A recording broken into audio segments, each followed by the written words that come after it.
Alô, mundo! Olha eu aqui! Alô, pessoal! Muito obrigado a vocês que têm acompanhado aí o nosso canal, o canal do Samba para a Vida, essa corrente de humanidade que a gente está propondo trazer aqui.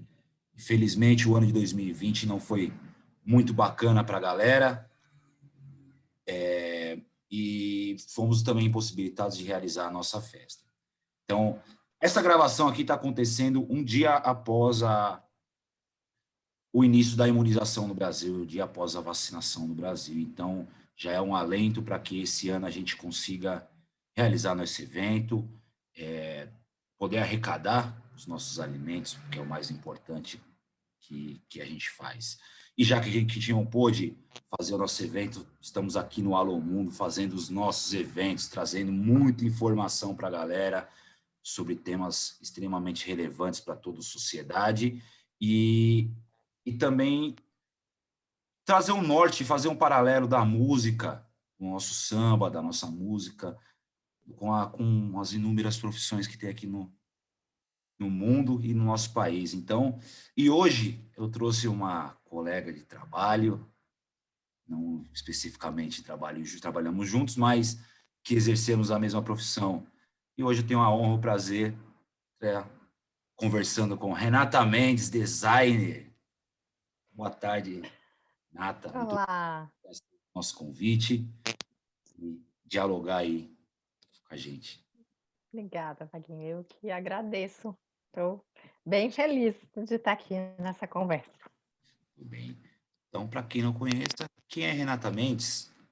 Hum, Bom, eu sou muitas coisas e eu adoro ser muitas coisas e em transição, né? Viva, viva como é esse mundo.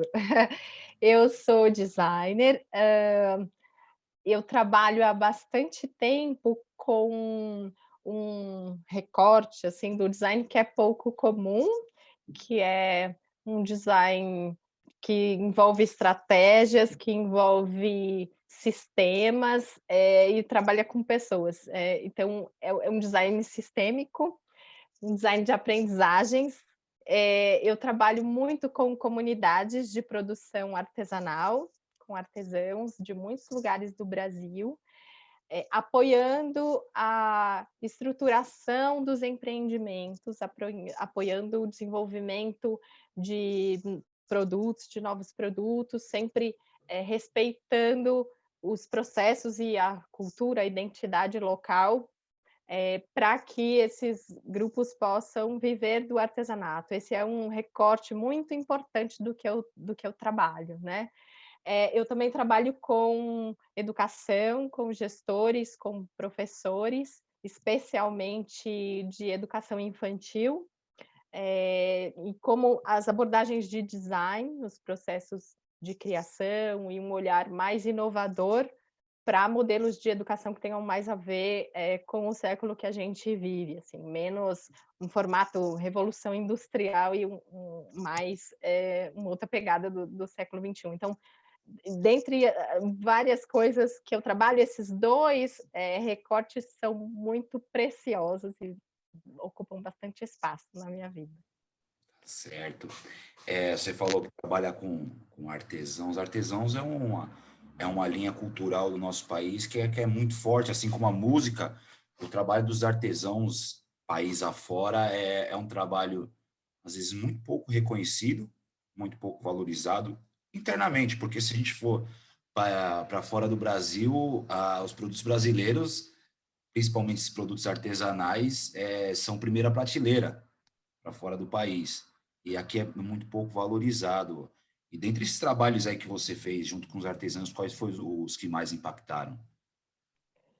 Vixe, difícil dizer, viu? Porque eu trabalho desde 2002 com grupos de artesãos e, e eu já tive a sorte de conhecer muitas histórias, né? Eu fico brincando que eu sou colecionadora de histórias, assim. Então, cada vez que eu vou trabalhar num lugar, num grupo que é diferente, do meu contexto, eu tenho a sorte de ser ignorante desse lugar e poder aprender, coisas novas. Então sempre é muito interessante poder é um trabalho que me possibilita mergulhar na vida das pessoas em outras culturas, né, e especialmente dos artesãos tradicionais, né, então que a gente tem muitos mesmo, muitos tipos, são rendas, são, no barro, madeira, cestarias, enfim, muitas técnicas diferentes,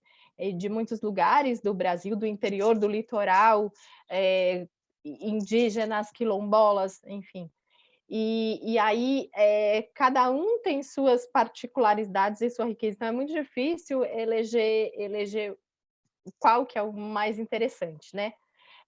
Tem alguns trabalhos mais recentes, que quando você me convidou aqui para falar de música, é tão inédito, né, e eu achei tão interessante, porque dentro desse lugar do artesanato tradicional, em geral, o trabalho ele é muitíssimo relacionado à cultura local, né.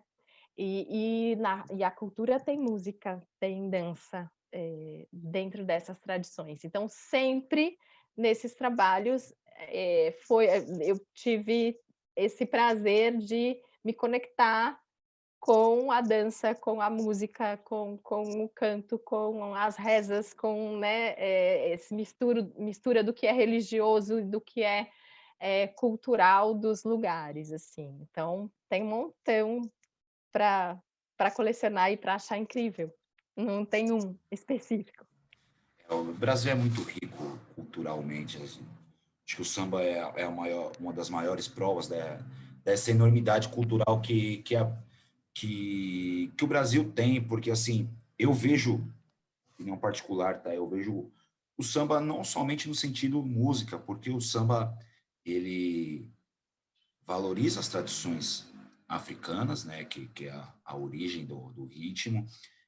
Dentro do samba você tem a dança, você tem a culinária dentro do samba, porque principalmente Rio de Janeiro, que tinham as festas das tias das escolas de samba, a primeira coisa que se fazia era uma roda de samba próximo à cozinha. Toda festa tem a sua comida, tem os passos marcados das danças, que já a gente pega lá no início as danças de umbigada, os fandangos, os undus.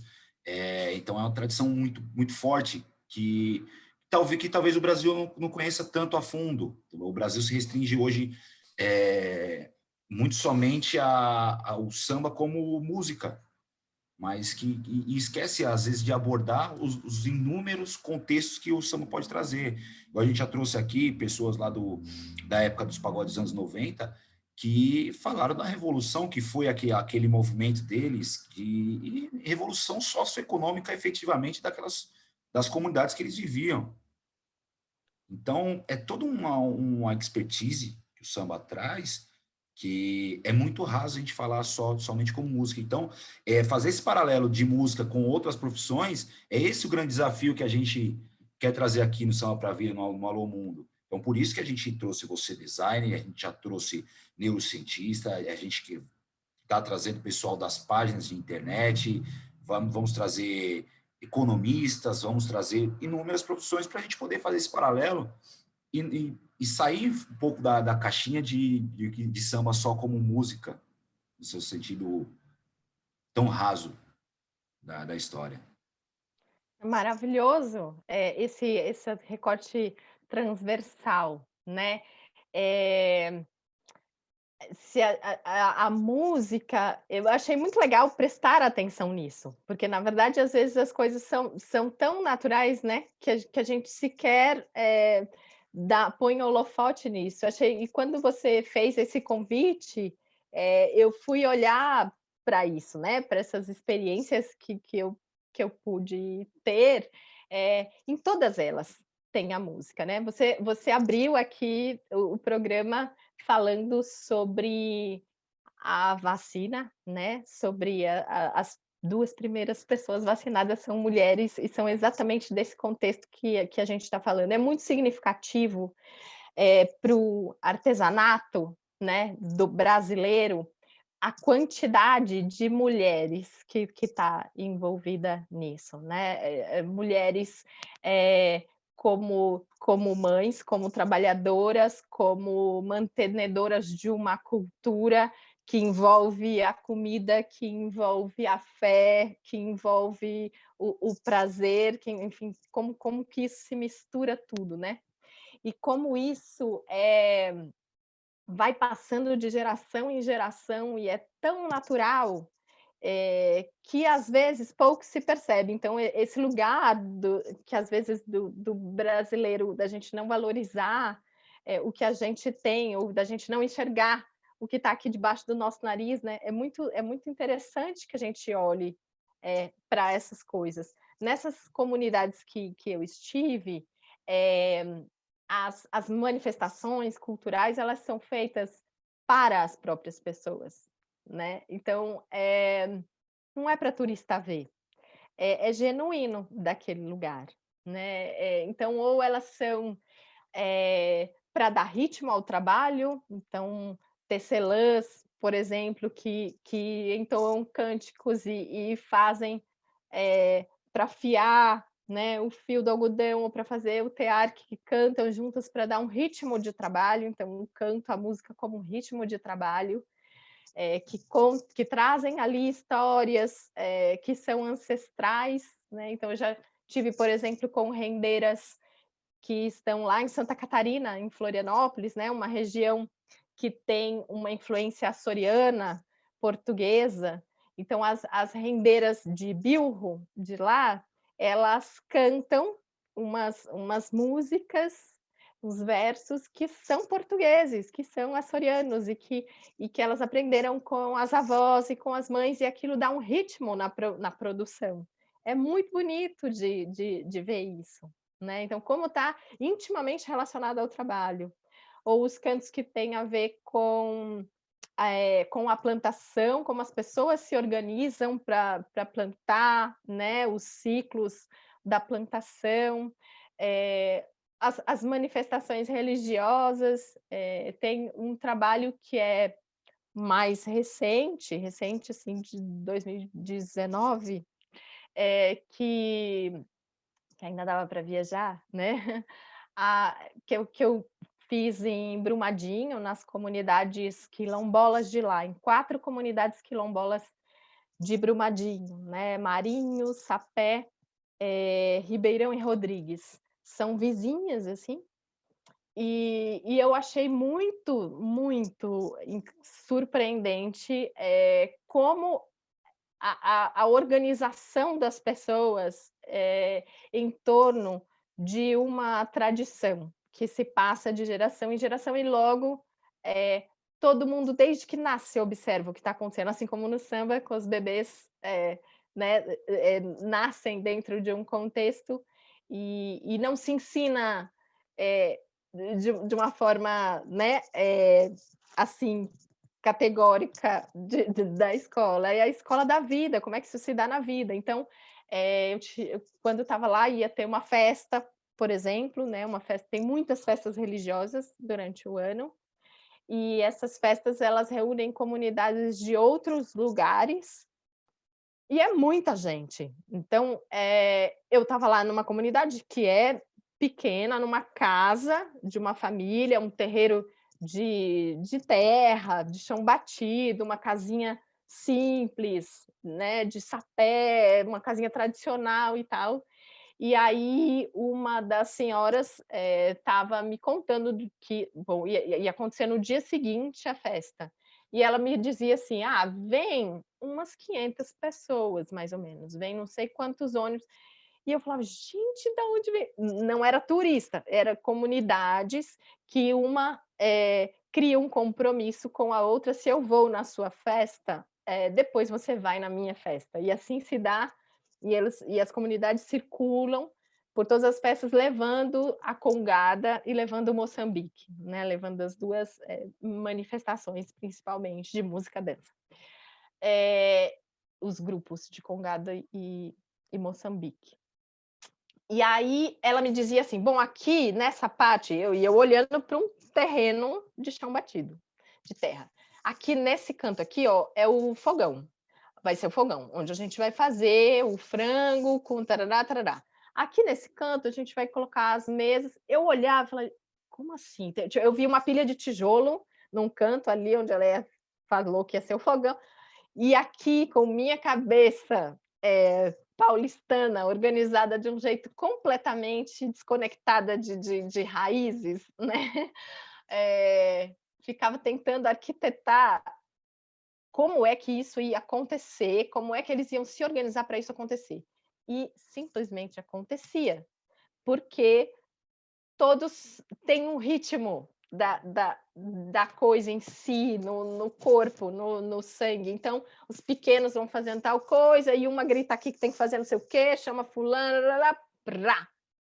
No dia seguinte, estava lá, armada, um fogão com os tijolos, estavam não sei quantas mesas, e chegaram um ônibus e reuniram 500 pessoas durante o dia, e era comida para todo mundo, e é isso. E eram para aquelas pessoas, né? Para se relacionar, para celebrar. Acho que uma coisa que a gente esquece muito num contexto urbano, desconectado dessas coisas, é o poder da celebração, né?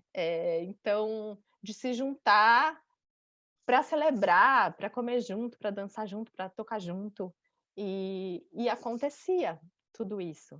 Então, é maravilhoso observar o ritmo dessas tradições, né? E aí o papel das mulheres nesse lugar, né? Então, homens e mulheres que tocam, que cantam, mas especialmente o papel das mulheres, das matriarcas na organização dessa história toda, né? De quantos vão servir, de fazer prato para as pessoas e dos cantos, né? As mulheres cantando, eu nunca me senti tão conectada espiritualmente, assim, a gratidão ao universo do que estar ali à noite numa igrejinha muito pequenininha, uma igreja católica, e bem nesse lugar histórico da gente de fusão, de mistura, né, de religiões e de crenças. Então, uma igreja católica com um grupo de pessoas católicas que entram na igreja com tambores, com cantos, mais afro impossível, e é isso, e a gente está genuinamente no Brasil ali, sabe? Então isso para mim foi muito impactante mesmo. E ser minoria branca, né? Eu nunca me senti nesse lugar, nunca me senti nesse lugar de ser minoria branca. E é muito poderoso quando você está num lugar assim, completamente deslocado do que é hábito, do que você tá, do que da normalidade, do que você sequer é capaz de enxergar, porque para você é normal, né? Então, estar como minoria branca num lugar de tanta cultura, de tanto peso, onde as pessoas estão fazendo por elas e por fé. Isso é muito tesouro, né, dentro do país da gente.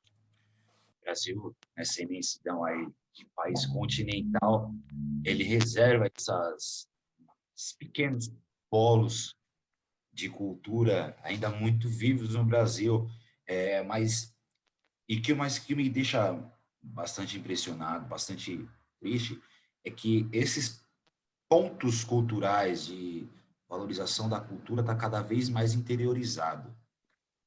O mundo urbano meio que está se esquecendo, que não cabe a gente traçar quem é certo e quem é errado, mas muito se fala, muito se trava na internet a guerra progressista, conservador, isso ou aquilo, um ou outro, mas ninguém para pensar na valorização da cultura. Um povo sem cultura é um povo sem história. E a gente, principalmente as nossas gerações, que somos os pais de hoje, não estamos sabendo passar para os nossos filhos essas culturas ancestrais. as escolas não ensinam da mesma forma que ensinavam a gente sobre esse tipo de cultura, sobre essa valorização de cultura. Então, quando você me traz esse relato desse pessoal de Brumadinho, que foi uma cidade que foi praticamente dizimada do mapa, que ainda assim eles conseguem valorizar todo o aspecto cultural da história daquele povo, para mim é um ganho muito grande hoje. É, é, E desculpa, pode falar. pode continuar, pode falar. É, então, tantas coisas você vai falando, né? A gente vai aqui conectando. A questão de Brumadinho é muito interessante, assim, porque é, qual é a nossa fonte, né, de informação? A gente tem muitas fontes de informação e o grande desafio é a gente peneirar, selecionar e conseguir o que é fonte verdadeira de informação. Então, tudo que a gente, claro, ficou sabendo, escutou sobre Brumadinho. Quando eu fui para lá a primeira vez, foi uns 6 meses depois da tragédia, eu achava que a cidade estava embaixo de lama. E não é assim. E eu não estou aqui diminuindo a tragédia, né? O que eu quero dizer é que tudo ali se mistura. Tem uma situação que é muito grave e que, mais uma vez, um olhar sistêmico nos ajuda a entender isso. Então, o que causou aquilo, como isso impactou a cidade, como uma tristeza de muita gente, a maior parte dessa população ter perdido entes queridos, como é que isso impactou nas famílias, se as mineradoras são a principal fonte né, de geração de trabalho naquele lugar. Então, tem ali todo um sistema que é para ser olhado, né? E essas comunidades que não estavam na linha dali de onde a lama lambeu, né, mas que estavam próximas e que também têm relação com essa história, com as pessoas que estavam ali e tudo, é, isso existe muito antes, né? Tudo isso existe muito antes. Então, é quase que como é que se segue adiante, né? É, com a consciência, com a luta que as pessoas têm por justiça e por olhares para aquele lugar. Isso é parte disso, né? Manter uma tradição, manter a fé, manter a relação com os pares, manter uma comunidade quilombola, ela existe pelas relações que ela tem, né? As relações que as pessoas traçam ali e que mantém de geração em geração.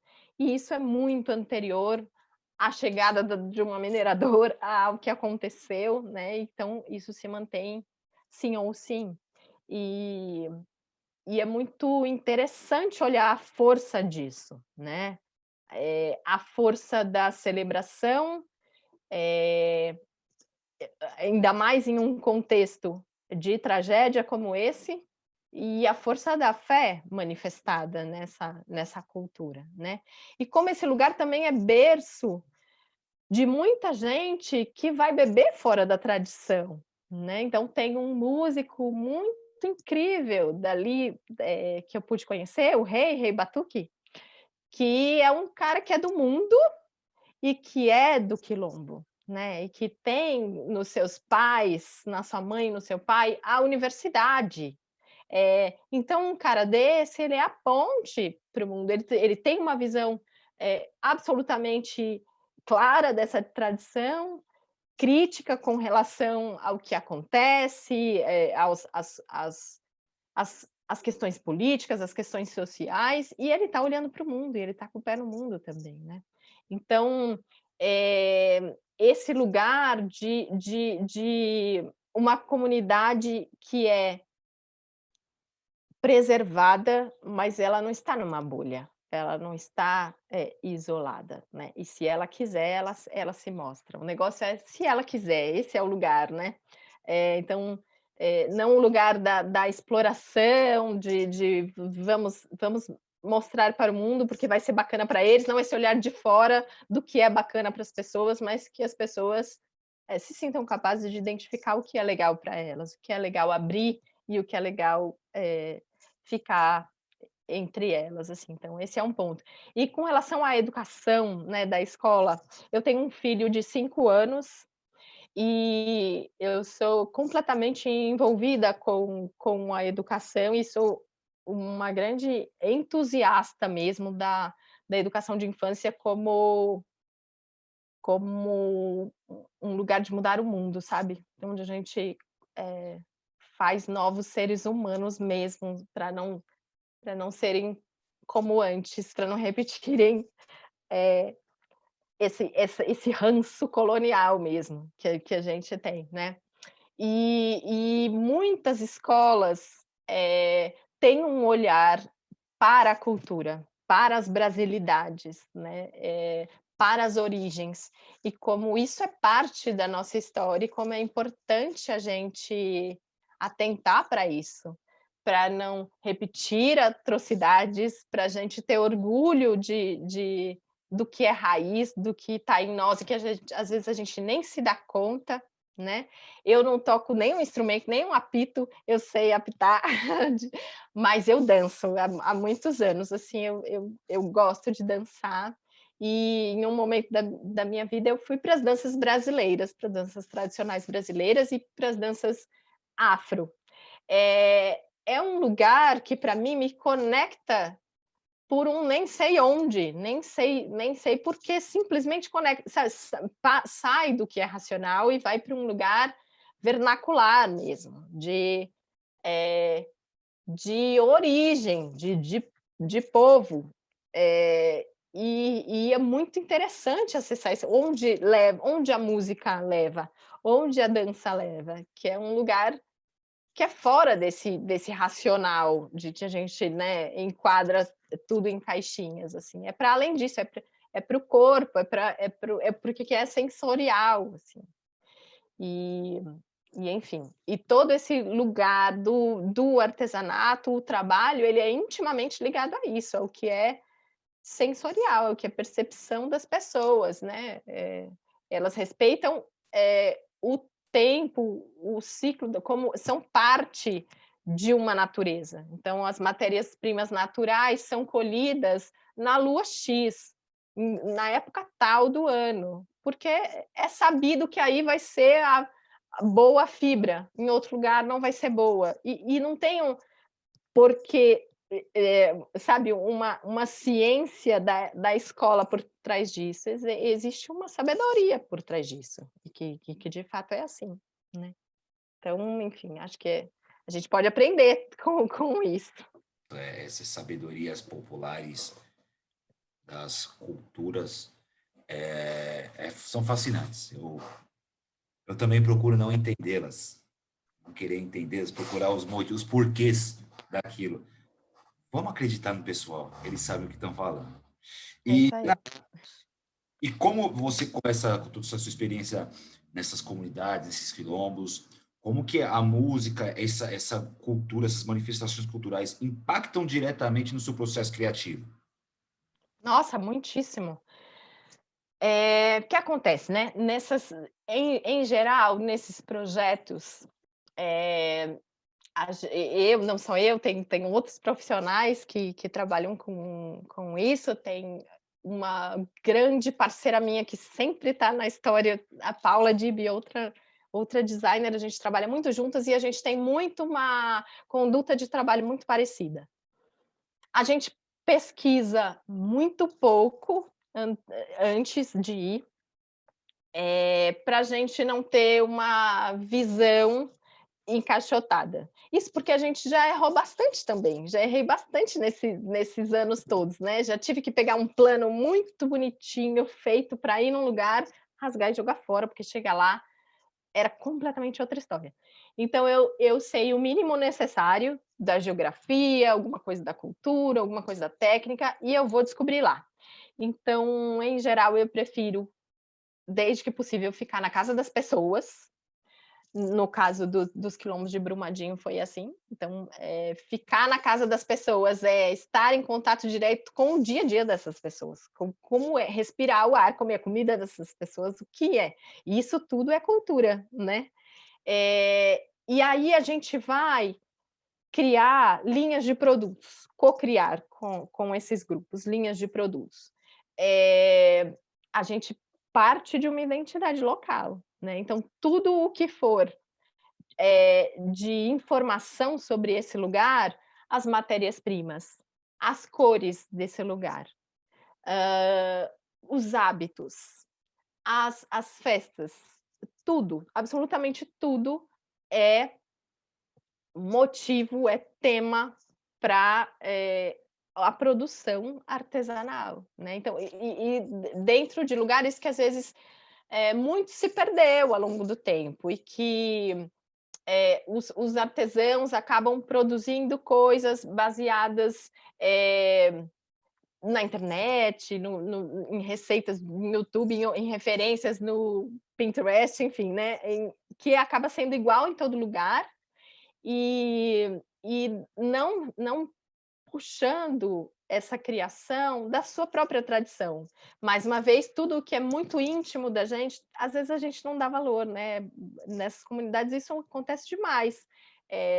A gente faz assim, mas né, para vender é outra história. Não, não é outra história. Justamente eu, como compradora, quero comprar na peça artesanal a história que tem por trás dela. Né? Eu quero levar um pouquinho desse lugar para mim. E aí, esse trabalho, então, que a gente faz, primeiro é um diagnóstico participativo de redescoberta desse lugar, né? De olhar essa paisagem, de olhar as pessoas, as tradições, e pegar daí as cores, as formas, os ícones, os motivos, e isso ser um gerador de criação de uma coleção de coisas. Em geral, é assim, né? E lá nos quilombos foi exatamente o mesmo processo. Então, era um grupo de 4 grupos de mulheres que tinham costura, bordado, algumas técnicas e produziam algumas peças.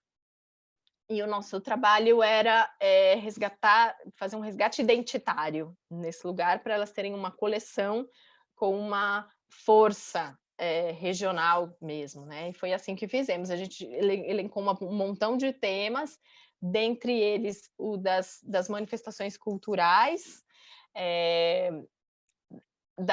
os símbolos, as roupas, as cores, né? As vestimentas do Moçambique, da Congada e tudo mais, e a gente acabou fazendo primeiro do cotidiano desse lugar. Então tinha o cafezinho no bule, as janelas floridas, tinha todo um contexto cotidiano ali que era muito bonito e muito daquele lugar, e que a gente acabou transpondo para as peças, uma coleção de bolsas, de echarpes, de bolsinha, de acessórios que tinham esses elementos e as cores do lugar com tingimento natural a gente fez. Então, isso é intimamente ligado à cultura daquele lugar. E isso também faz sentido para a pessoa que está produzindo. Quando eu passo a produzir algo que é conectado ao que eu sou, da onde eu venho, isso não é um terceiro que vai me dizer o que é legal e o que não é legal fazer. Isso faz parte de mim. Então, em geral, o envolvimento né, eu me aproprio do que já é meu e faço disso minha produção artesanal. Então, tem tudo a ver. A gente prestar atenção, quem vai, né, os profissionais de fora, prestarem atenção e entrarem muito em contato com essa cultura local. O designer não deixa de ser um artesão também, né? O designer ele tem que trabalhar diversas emoções para poder expressar a sua arte através das suas rabiscadas em Photoshop, CorelDRAWs, entre outros inúmeros programas. Renata, o papo está maravilhoso, a gente está começando a se encaminhar já para o nosso finalzinho aqui, para a gente dar uma contextualizada do que a gente conversou aqui. O trabalho do designer hoje é um trabalho que é muito recorrido, principalmente pela explosão, os booms das plataformas digitais, das redes sociais, muito se recorre ao designer, mas o designer hoje, eu vejo muita coisa na internet que é feito por fazer. Quando eu comecei a lidar com essas ferramentas, eu ainda sentia que o designer, ele tinha uma missão de passar o sentimento através daquela sua arte, por mais que seja uma arte para um cliente que você nem conhece, você não sabe da história, mas tem algum sentido. Quando a gente pede um briefing é a construção da ideia, tá, pessoal?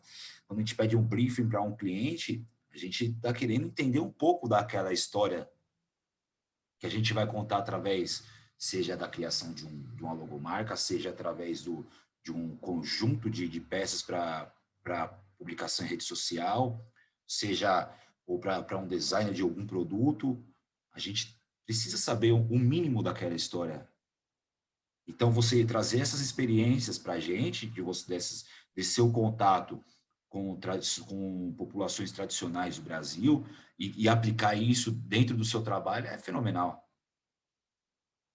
Acho que faz todo Sim, sentido. sim. Eu trabalho, né, assim, é um recorte dentro, é uma área muito vasta, né, a gente trabalha numa área muito vasta. Hã, e aí eu posso dizer do lugar que eu trabalho.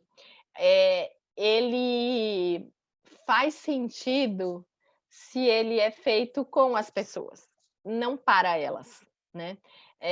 Então, dentro dos trabalhos dos projetos que você deseja ter um impacto e que o projeto tem uma duração finita, e o que você está fazendo lá, ele precisa ter uma perenidade depois, se sustentar, fazer sentido para as pessoas, eh, não funciona eu chegar com um projeto pronto de uma pesquisa de mercado e do meu ponto de vista do que é legal produzir, do que vai vender, de como devem se organizar essas pessoas para ser um empreendimento com uma boa gestão, com uma boa comercialização. Eu chego lá com um modelo e ensino elas a fazerem, né?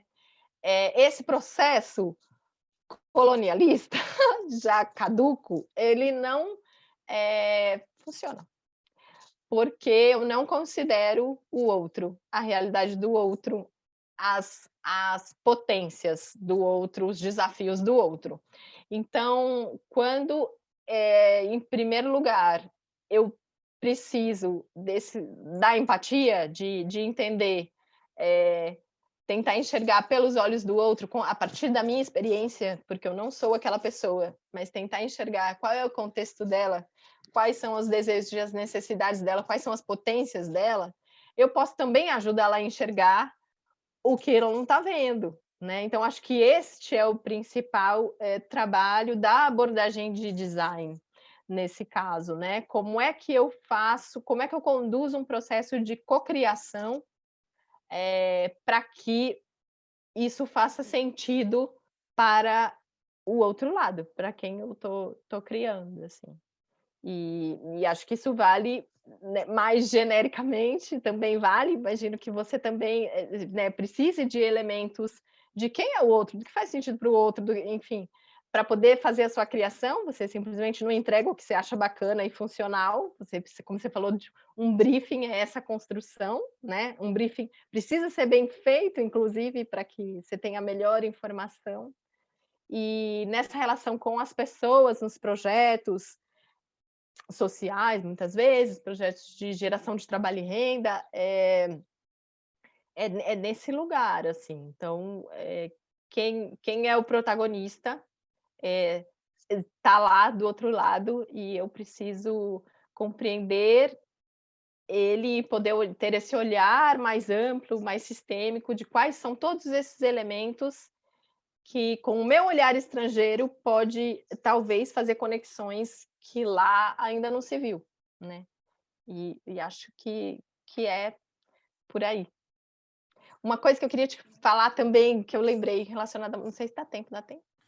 Tempo, dá tempo. Que que me chama bastante atenção, né, nessas comunidades, a questão da música e da dança, os instrumentos, a construção dos instrumentos. É muito incrível, é muito bonito, né. Tem essa comunidade, essas comunidades, quilombolas, elas, dentro da Congado e do Moçambique, uns instrumentos de percussão, né, então lá eles chamam de goiás, que são como uns chacoalhos, assim, feitos de lata de conserva, lata de tomate, assim, com uns grãozinhos ou com chumbinho dentro, atados com cintas de couro, assim, nos tornozelos.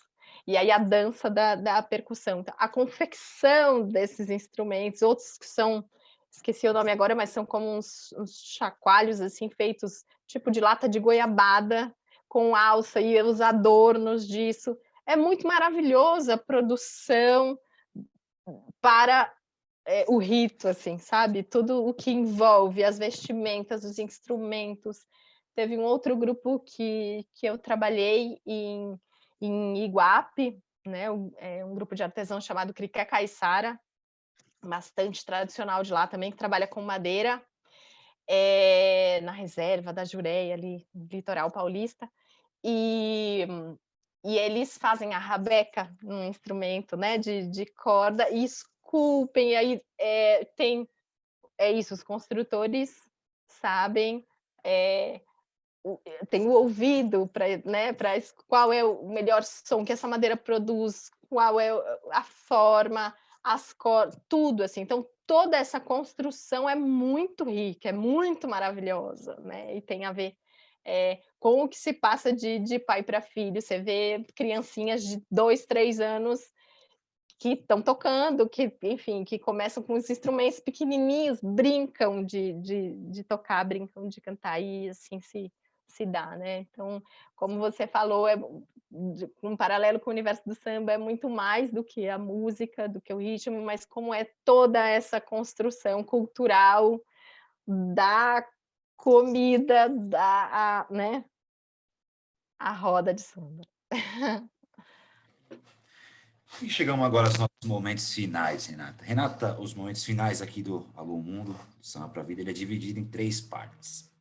Primeira parte, assim como o professor Vitor, meu amigo de infância, nos conectou, o Samba para a Vida é a nossa grande ideia, além da nossa missão de assistencialista, de distribuir alimentos, nossa grande ideia é conectar histórias, conectar experiências de vida. E assim como fomos conectados, a gente pede que o nosso convidado indique uma pessoa para vir bater um papo com a gente. Quem que a Renata Mendes indica para vir trocar essa ideia? E vai ter que fazer a ponte, hein? Faça a ponte. Olha, eu indico aquele que eu citei aqui, eu indico o Rei Batuque, que é, né, um músico maravilhoso e pode trazer, assim, na veia, essa ponte entre a tradição e o mundo. Ótimo. Indico o Rei. Então, então você vai fazer a ponte para a gente. Vou entrar em contato depois com você para que a gente grave com o Rei Batu. Segundo momento, Renata Mendes, qual o recado que você daria para o mundo? Tome vacina. O recado para o mundo? Olha, eu vou dar um recado que eu recebi dessa grande amiga que eu citei, da Paula Dibi, que eu tô espalhando, sabe, que ela foi um desejo de fim de começo de ano. Eu desejo que o mundo tenha olhos para ver as oportunidades e que a gente leve amor em cada gesto. É isso, sabe, se a gente tá, né, vivendo, claro, sem romantizar, né, momentos bastante desafiadores, muito difíceis mesmo, e que a gente não caia na cilada de ficar na lama da lamentação, sabe. Dentro do meu trabalho, esse é um lugar que eu preciso acessar muito. Como é que vira a chavinha, como é que olha os problemas, as situações e vê a oportunidade, sem ser raso, sem ser romântico, né? Sem tapar os olhos para a realidade. Mas a gente precisa treinar os olhos para isso, para a gente sair dos problemas e ver oportunidades. Então, é o que eu desejo para o mundo, que a gente tenha olhos para ver oportunidades e amor em cada gesto. Ótimo, ótimo. E por fim, os meus agradecimentos. Muito obrigado por essa troca de experiência, por você trazer essas histórias lindas do tanto de cultura que tem ainda enraizadas no nosso país, esse país que de norte a sul é movido por essas culturas. Essas culturas, elas não irão morrer, mas a gente que está aqui na ponta, a gente que está aqui transmitindo a mensagem, nosso papel Samba para a Vida, um dos nossos papéis hoje, a gente tem essa dimensão que a gente é preservadores da cultura. Nosso ligado ao samba, mas eu acho que a cultura, de uma forma geral, deve ser preservada. E você, trazendo essas histórias e fazendo esse paralelo com a sua profissão, nos enriquece muito. Essa troca de experiência é maravilhosa. E é essa a grande ideia. É trazer o olhar, quem é de fora do samba, quem é de fora do mundo musical, mas que traga suas experiências para que a gente aqui dentro consiga trabalhar com elas também. Muito obrigado. Eu que agradeço demais, né? O melhor da vida são as redes das pessoas que a gente faz. Eu agradeço o seu olhar, inclusive, essa provocação sobre a música, que eu realmente nunca tinha parado para pensar, e tem um peso enorme mesmo dentro do meu trabalho e da minha vida. Gratidão a vocês e agradeço a todo mundo aí que está, né, nesse papo com a gente. Certo. E quando voltarmos às nossas festas, já se sinta convidada para você ir com a sua família, ouvir um Estarei samba, lá. curtir com a gente lá, tá bom? Gratidão. Obrigado, Renata. Pessoal, muito obrigado para quem ficou aqui até agora, para quem conseguiu absorver toda essa aula de cultura brasileira, de brasilidade, pelo olhar de uma designer, e que a gente possa transbordar tanto amor, tanto carinho pelas culturas brasileiras. Então, conta aí pra gente, deixa aí nos comentários qualquer ligação de vocês com a cultura, com esses movimentos culturais mais enraizados do nosso país, beleza? Não se esqueça, se inscreve aqui no nosso canal, siga a gente nas redes sociais, @sambapravida, e vamos lá trocar essa ideia. Obrigado, gente. Valeu. Alô, mundo, olha eu aqui. Alô, mundo.